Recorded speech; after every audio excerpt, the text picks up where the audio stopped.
Paul Whelan was with a wedding party staying at this top-end Moscow hotel, but he never made it to the ceremony. He was arrested, charged as a spy.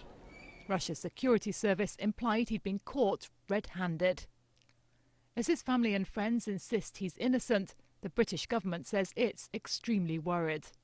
Individuals should not be used as pawns of diplomatic leverage, and we need to see what these charges are against him, understand whether there is a case or not. We are giving every support that we can. So what do we know about Paul Whelan? He was a reserve in the US Marines for 14 years and served 2 tours in Iraq. In 2008, he was discharged for bad conduct, theft, according to military records. But it was from Iraq that he made his first trip to Russia in 2006. Paul Whelan's had a page on this Russian social media site now for over a decade, and he's got dozens of friends on here. Now, because this is a spy case, the ones I've contacted have been too nervous to go on camera to speak openly about him, but they have been messaging, and they've described a man who they say is very interested in Russia and in its culture, not in its secrets. In fact, one man told me, if Paul Whelan is a spy, then I'm Michael Jackson. There are men on here who do have military connections, but even those men have told me that Mr. Whelan never asked them anything suspicious. His twin brother says Paul Whelan had been showing wedding guests around the Kremlin on the day of his arrest.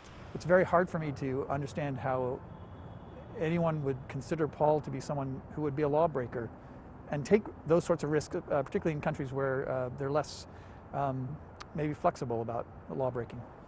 He's now in solitary confinement in this former KGB prison. There's still no official word what exactly he's accused of. Instead, there's speculation this could be part of a bigger political game, one that now involves Britain as well as Russia and America. So might Vladimir Putin himself be involved? Last month, he condemned the detention of a Russian woman, Maria Butina, in the United States.